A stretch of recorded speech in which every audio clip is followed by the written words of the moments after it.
Right, okay, so what I'm doing is a video blog. I've got a film in production with some friends. It's a horror film based on the 7 deadly sins. So it's going to be a series of 7 short films making up one larger film. So we've also gone away to have a look at some research for different ideas. And one thing that I'm coming across a lot is the Slender Man. So lots of information on it online. I'll give you a brief history of what it is, and I'll include some pictures up here as well of the Slender Man. So, okay, the BBC website have actually got something on it where they say that the Slender Man, as pictured here, began in June 2009 when a competition on the comedy web forum Something Awful asked for ideas for a modern myth which to terrify people. One contributor, Eric Knudsen, I think it's Knudsen, using the pseudonym Victor Surge, responded by posting 2 faked photographs. This is the first one from the mid-1980s. Showing a tall, sinister figure lurking behind groups of children. Knudsen attached some vague text suggesting that 14 young people and the photographer had gone missing. So that's where it started, really. So just to kick off, the Slender Man is not mythical in the sense that it's made up, but it comes from a long time ago. It's a sort of modern mythology. Well, 2009 was 5 years ago. But the weird thing with this one, what's really strange with the Slender Man, is just how big it's become online. And I'll give you an example.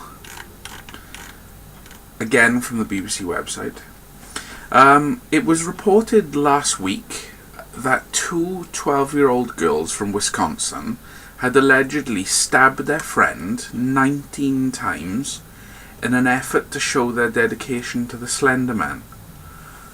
They apparently learned about the character on Creepypasta, strange name.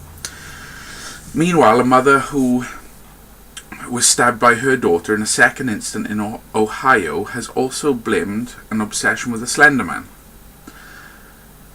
This sparked a reaction from Eric Knudsen, who has said he's deeply saddened by what's happened in Wisconsin.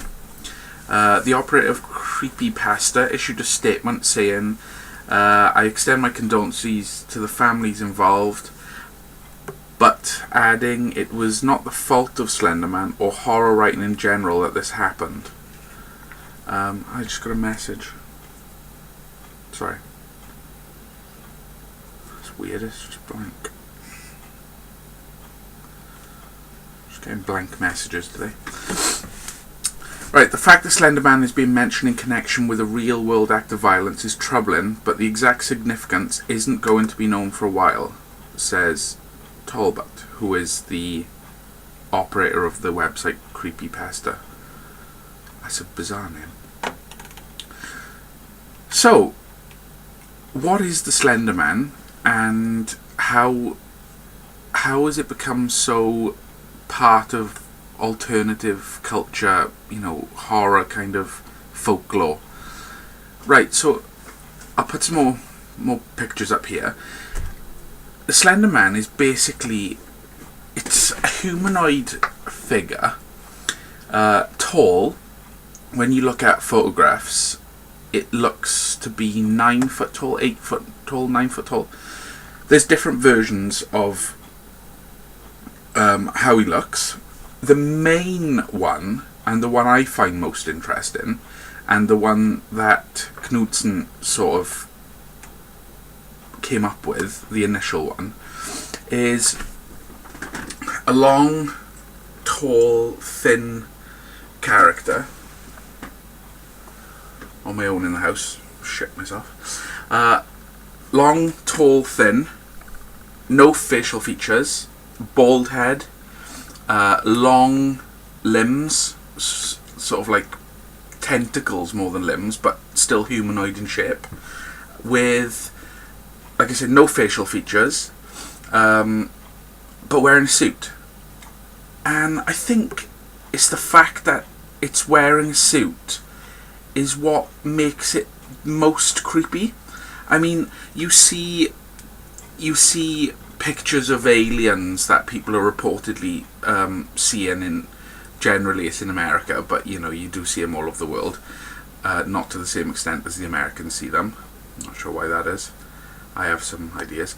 And those aliens are sort of similar. They've got the sort of gaunt face and the long features, but they're generally not wearing clothes.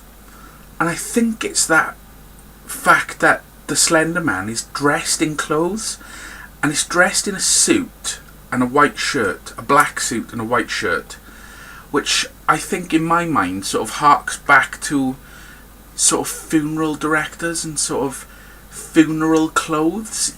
I mean, I only ever wear a black suit at a funeral. There's no other situation where I'd wear a black suit unless there was a Reservoir Dogs Halloween party going on, which I've been to one in my life. So I think it's the link with death through the suit, and then the fact that it's got no features means you're unable to interpret what it's thinking. I mean, consciously and subconsciously, we're looking at people's faces when they're speaking, and we're able to see, are they happy, are they sad, are they lying, are they telling the truth. The Slender Man doesn't talk, and the Slender Man doesn't express any facial emotion. I think all those factors together just make it really creepy. But it gets stranger. It gets much stranger. From Knutson's initial making of the character, the internet then took over. It all went crazy. So what happened was you had lots and lots of people then coming up with images, pictures showing the Slender Man in backgrounds. The folklore then really took off. So it wasn't just the brief, you know, that Knutson gave. It then sort of like got huge. So now we're hearing stories of Slender Man hanging around young children in photographs, these children going missing, much like Knutson said. It's usually in forestry that you see him, so you know, to the eye you'll see tree, and then Slender Man sort of in between trees. People have said that there's such a thing as slender fever. So a friend of mine actually has done a couple of Slender Man videos as well, and I'll put links in the description to those, where he talks about this slender fever. And apparently the act of talking about Slender Man will make him appear to you, if that makes any sense. So by acknowledging him, you are inviting him into your life. So yeah, slender fever is basically an illness. Let me just...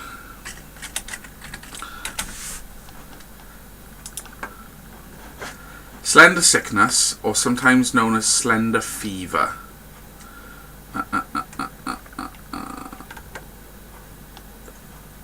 Okay.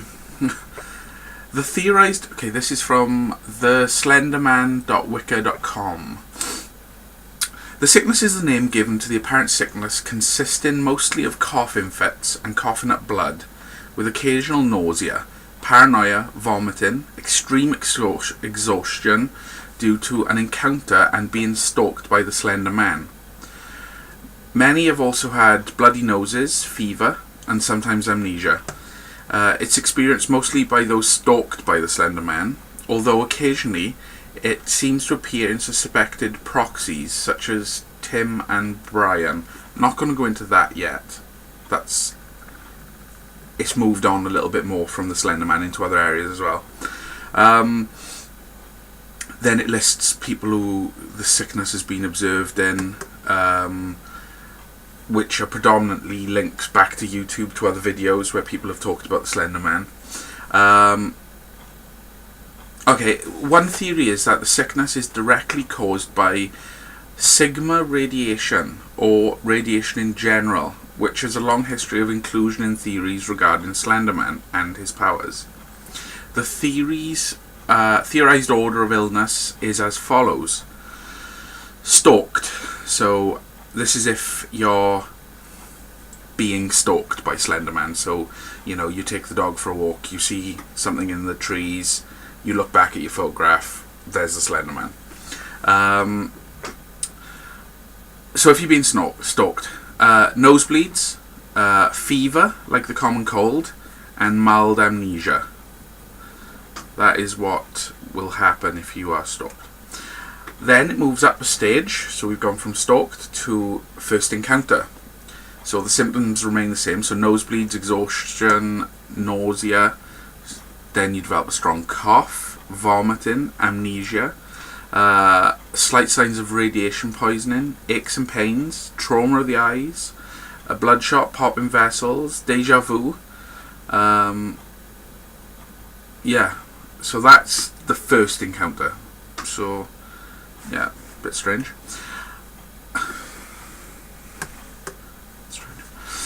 More than 5 sightings. So, if you've been stalked a lot by Slender Man, you will begin to cough up blood.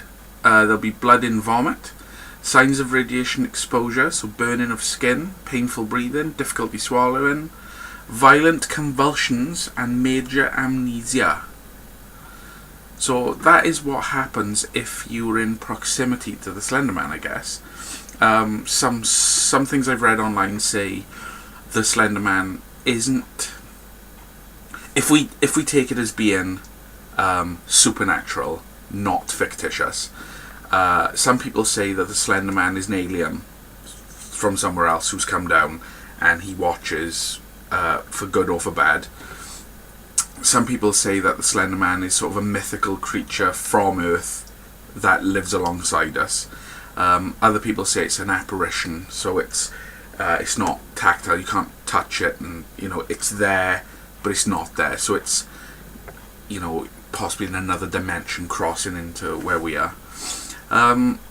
So that's it. I think it's interesting. It's an interesting idea. I think it would make an interesting short film. So what I'm going to do is some more research. I'm going to talk with my friend Craig, who I'm going to put the link to his site. His video looks a bit like this. Bing. Yeah, I'll have a chat with him. Maybe me and him will get together and do a video together. And yeah, we'll see where it goes. So, thank you for watching. Please subscribe. Give us a thumbs up. Thumbs down if you hate it. And any slender comments in the comment section below. Goodbye.